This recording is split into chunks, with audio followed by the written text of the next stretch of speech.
બાપનું લેણું, બાપનું કરજ છે ને એ દીકરીએ ભર્યું છે. આપણે ક્યાંક સાંભળ્યું છે કે જ્યાં બાપને પોતાના દીકરા ના હોય ને ત્યાં દીકરા બની જતા હોય છે અને બાપનું છે ને કરજ ચૂકવે છે, એ બાપનું લેણું ભરે છે. ને ઘણી બધી દીકરીઓની વાતો એવી છે કે આપણે એની વાતો ન કરીએ ને એટલી ઓછી છે. ઘણી બધી દીકરીઓએ પોતાના જીવનમાં સંઘર્ષ કર્યો છે અને લડત સામે ઘણી બધી દીકરીઓ લડી છે અને પોતે સમાજ માટે અને દેશ માટે બલિદાન પણ આપેલા આ દીકરીઓ છે. ને આપણે જોયું છે કે ઘણી જગ્યાએ આ દીકરીઓના અમર નામ છે, એમના ઇતિહાસમાં નામ છે. તો આજે એક મારે દીકરીની વાત કરવી છે. દીકરી ધારે તો શું ન કરી શકે, દીકરી ધારે તો દીકરી શું ન કરી શકે. આજે મારે એક દીકરીનો મને એક નાનકડો પ્રસંગ યાદ આવ્યો છે એટલે મારે તમારી સાથે શેર કરવો છે. ને બહેનો માટે આ ખાસ પ્રસંગ છે. મારી વાતને ધ્યાનથી સાંભળજો મિત્રો, ને ક્યાંક આ મારી વાર્તાને જીવનમાં ઉતારી દેજો. એક સામાન્ય પરિવારની દીકરીઓ બે છે ને પોતાના પિતા ખેતી કામ કરીને પોતાનું ગુજરાન ચલાવતા હતા. સામાન્ય ખેતી હતી ને ખેતીમાંથી એટલું બધું એ પિતાને મળતું પણ ન હતું. ગામડામાં સાદું જીવન જીવે છે. એમની પાસે કઈ પૈસા મિલકત કઈ પણ નથી. એ થોડી પોતાની ખેતી છે ને એ ખેતીમાંથી પોતાની મહેનત કરી અને પોતાનું ગુજરાન ચલાવે છે. અને બાપને બે દીકરીઓ હતી અને દીકરા ન હતા. એટલા માટે એ બાપ છે ને ચિંતામાં પડી જાય છે. વિચારો કરે છે કે મારે બે દીકરીઓ છે, હું આ ખેતી કામ કરું છું, મને એમાંથી રૂપિયા મળતા નથી. મારી દીકરીઓને ભણાવી છે, કાલ મોટી થશે, એમના લગ્ન કરવા પડશે, એમને કાલના દિવસ મારે કરિયાવર આપવો પડશે. હું આ ક્યાંથી બધું ભેગું કરીશ? બાપને એવી ચિંતા છે. કારણ શું છે કે બાપ છે ને એ મજબૂર પિતા છે. સાદું જીવન, ગરીબાઈમાં જીવન, પોતાનું બાળપણ આખું ગરીબાઈમાં વિતાવ્યું હોય, માંડ ભેગું કરે છે. બાપના કહેવા કે પલા છે ને ટૂંકા પડે, બધું માંડ ભેગું કરે છે. આ રીતે પોતાનું ગુજરાન ચલાવે છે. એટલે એ બાપનું હાર્ટ એટેકના કારણે બાપનું મૃત્યુ થાય છે. કહેવાય કે બાપ એ દુનિયાથી વિદાય લઈ લે છે. અને આ બાપને બે દીકરીઓ હતી જે કે કહેવાય કે પિતાની જે વિધિ થતી વિધિ પૂર્ણ કરે છે, એમનું 12મું પૂરું કરે છે. એટલે આ બાપ ઉપર છે ને દેણું હતું મિત્રો. લગભગ 3 થી 4 લાખ આ પિતા ઉપર દેણું હતું. જે કહેવાય કે ઉઘરાણી જે પૈસા માંગતા હતા એ લોકો એમના ઘરે આવે છે. એમને ખબર પડે છે એમના પિતા ગુજરી ગયા છે, અમારા 3 થી 4 લાખ રૂપિયા કોણ આપશે? એટલે એ બે દીકરીઓની માં ચિંતામાં મુકાઈ જાય છે. માંડ તો ભેગું કરીને પોતાનું ગુજરાન ચલાવતા હતા અને એમને 2 ટકના ખાવાના ફાફા પડતા હતા. તો આ 3 લાખ કે 4 લાખ ક્યાંથી રૂપિયા ભરવા? આવી ચિંતાની અંદર પડી જાય છે. અને એ આવીને એટલું બોલે છે કે અમારા આ મહિનો નજીક આવી રહ્યો છે અને એમની મુદત પૂરી થાય છે, અમારા 3 લાખ રૂપિયા આપી દેજો, નકા તમારી બંને દીકરીઓ. આટલું કહીને અટકી જાય છે. બસ આટલું સંભળાવીને જતા રહે છે. એટલે માને છે ને અંદરથી વેદના લાગે છે, વધારે વેદના થવા માંડે છે. અંદરથી કહેવાય કે અંદરથી આમ જરાળ નીકળે છે. માં રડવા મળે છે, નિરાશ થઈ જાય છે. એમની હાલત છે ને થસડી જાય છે. પૈસા કરતા એની ચિંતા એની બે દીકરીઓની વધારે હતી. કદાચ હું રૂપિયા નહીં ભરી શકું ને તો મારી દીકરીઓ, આમ કરીને માં રડે છે. જ્યારે આ બંને દીકરીઓ વિચાર કરે છે કે મારા પિતા આ દુનિયામાં નથી રહ્યા અને આ લેણું છે એ મારે ભરવું પડશે. મારી માં એ ગરીબ, મારા પિતા ગરીબ હતા, અમે ગામડાની અંદર સાદું જીવન જીવ્યા છીએ અને આ પૈસા લોકો મારા નહીં છોડે એટલે આમને મારે પૈસા ભરવા પડશે. ત્યારે એક દીકરી છે ને, મોટી દીકરી કોલેજ કરતી હતી અને એનાથી નાની દીકરી ધોરણ 12માં આવી હતી. આ બંને દીકરીઓ ભણે છે અને દીકરીઓ વિચારે છે કે મારે આ લેણું છે ને એ ભરવું પડશે. એટલા માટે એ બંને દીકરીઓની જે બેનપણીઓ હતી ને, એ બેનપણીઓ પાણીપુરીનો ધંધો કરતી હતી. અને આ ત્યાં ગોઠવાઈ જાય છે. પાણીપુરી બનાવવા માટે આ બંને દીકરીઓ ગોઠવાઈ જાય છે. જે કહેવાય કે શાળાએ જાય જ્યારે બપોર પછીનો ટાઈમ હોય ને, એ ટાઈમ જેટલો વધે ને એટલો એ ત્યાં આપે છે. આ રીતે પોતે સંઘર્ષ જીવનમાં કરે છે. પોતાની માને ખબર નથી કે મારી દીકરીઓ શું કામ કરે છે. અને ગામના લોકો કેવું વિચારે છે કે આ બંને દીકરીઓને કોઈ કહેવા વાળું નથી, એના પિતા ગુજરી ગયા છે, એની માં કઈ કહેતી નથી, બંને દીકરીઓ રખડે છે, કાલના દિવસે ઊંધું કરશે, સમાજની અંદર આમ તેમ કરી નાખશે, અમારી ગામની મારી સમાજની આબરૂ જશે. ગામના લોકો આવું વિચારે છે, પણ હકીકતની કોઈને ખબર નથી. એટલે કહેવાય કે આમ રીતે સંઘર્ષ કરે છે. બંને દીકરીઓ મજબૂર બની ગઈ છે. પિતાનું લેણું ચૂકવવા માટે, પિતાનું કરજ ચૂકવવા માટે આ બંને દીકરીઓ સંઘર્ષ કરે છે. પોતાના જીવનમાં સાથે સાથે ભણે છે. ભણતરની સાથે સાથે કહેવાય કે પોતાની બેનપણીઓ છે તેમના ઘરે જઈ આ પાણીપુરીનો ધંધો કરે છે મિત્રો. અને આ કહાની છે ને એ સત્ય બનેલી છે, હકીકત આ કહાની છે મિત્રો. એટલે કહેવાય કે એ જ્યારે તારીખ કહેવાય કે મુદત છે ને, આમાં બીજો મહિનો ચાલુ થાય એટલે એની મુદત છે ને એ નજીક આવે છે. અને માને ચિંતાઓ થવા લાગે છે કે હવે ટૂંકા રહ્યા દિવસો, હવે ટૂંકા રહ્યા છે દિવસો, સમય છે ઓછો, અને કદાચ ઉઘરાણીઓ આવશે અને શું કરશે. આ રીતે માં ચિંતા કરે છે. ત્યારે બંને દીકરીઓ માં પાસે આવીને બેસી જાય છે. માને એટલું કહી દે છે કે માં, તું શા માટે રડે છે? તું રડ મત. તારી દીકરીઓ નહીં પણ તારા દીકરા છીએ અમે, સાવજ દેવા આ દીકરા છીએ, દીકરીઓ નહીં દીકરા છીએ એમાં. અને મારી ફરજ છે, મારે કોઈ ભાઈ નથી, મારા પિતા નથી, અમારી ફરજ બને છે કે મારા બાપનું લેણું છે ને એ અમારે ભરવું પડશે, મારી ફરજ છે.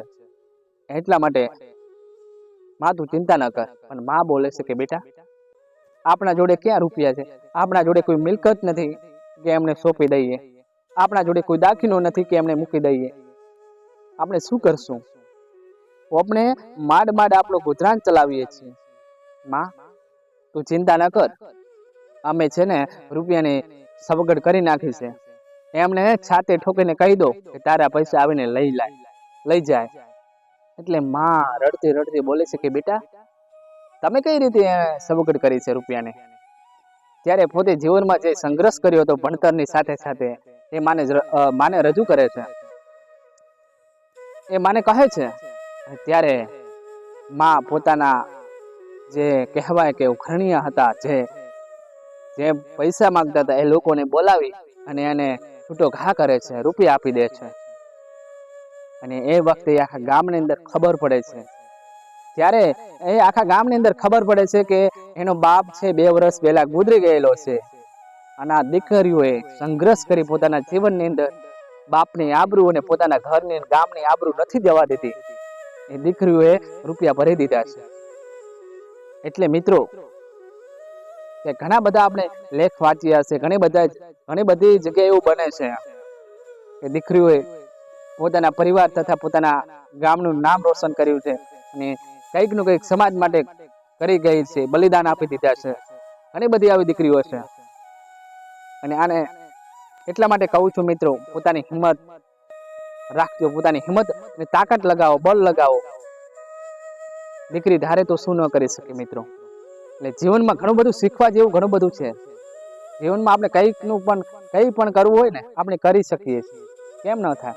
આપણાથી થાય, પણ એના માટે મહેનત કરવી પડે, સંઘર્ષ કરવો પડશે, તો જ થઈ શકે છે.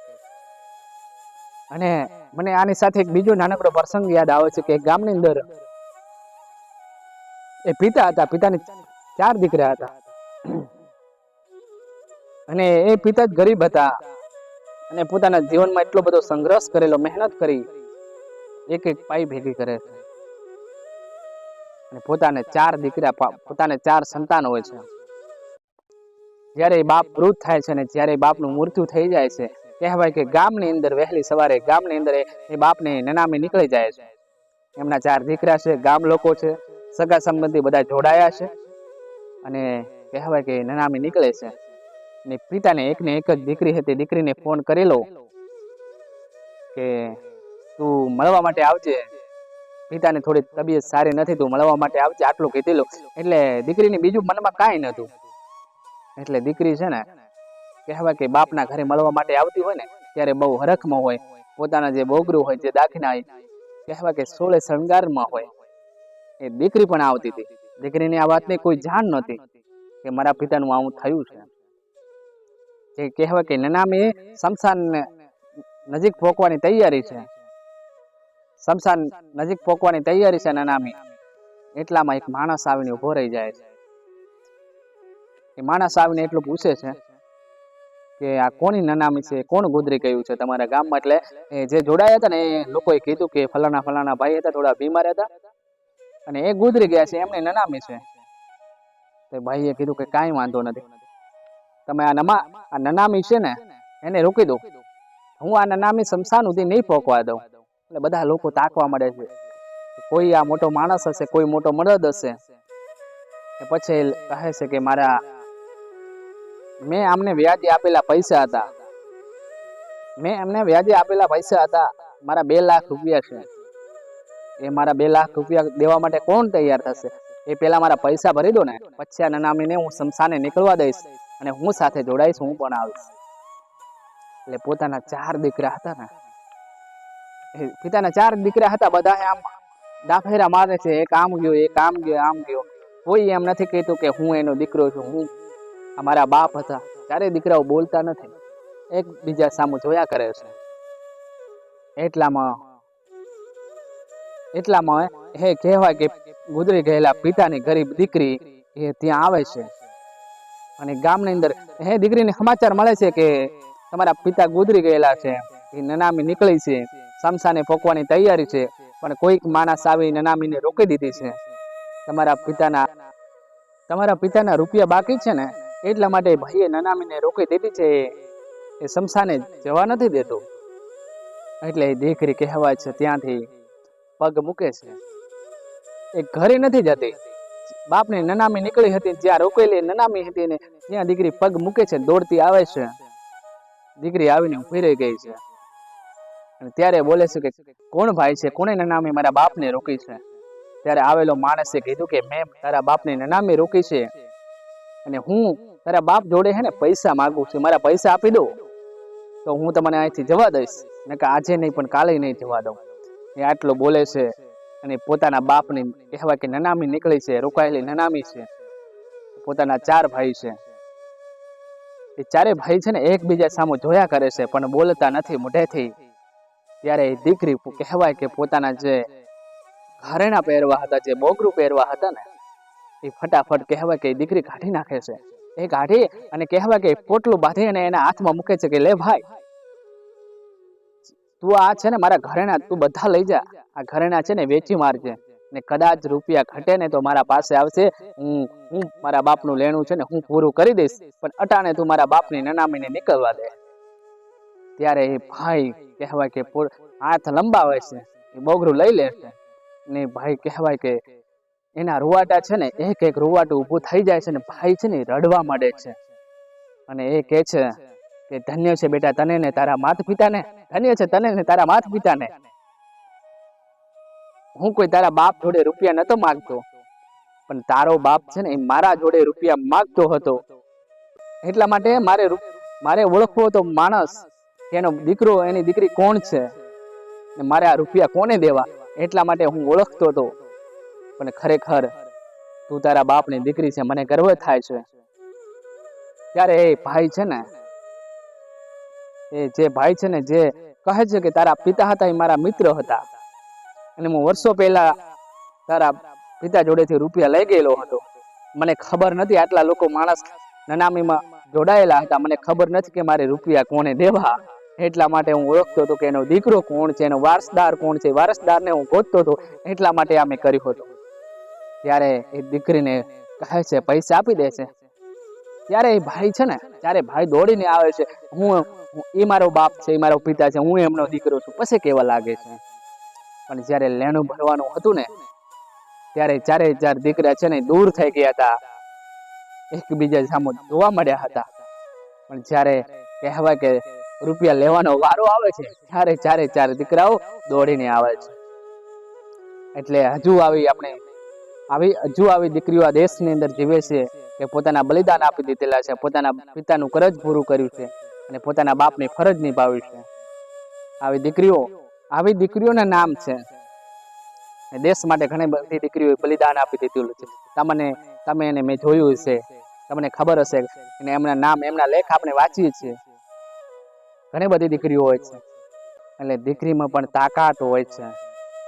એટલે કંઈક કામ કરો ને તો કંઈક સારું કામ કરો, જેથી કરી અને આપણો વારસદાર આપણે ઓળખી શકે, આપણે આવનારી પેઢી આપણને ઓળખી શકે કે ફલાણા ભાઈ હતા.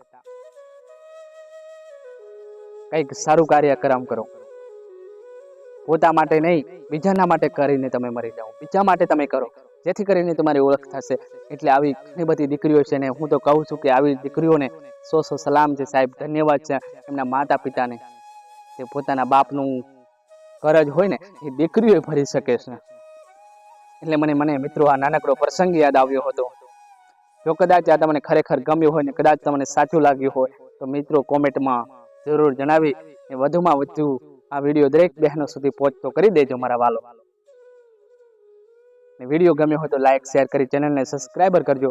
અને ફરી આવા વિડીયો જોવા માટે લાઈક શેર કોમેન્ટ કરી ચેનલને સબસ્ક્રાઈબર કરજો. ફરી મળીશું નવા વિડીયો સાથે. જય હિન્દ, જય ભારત. Thank you.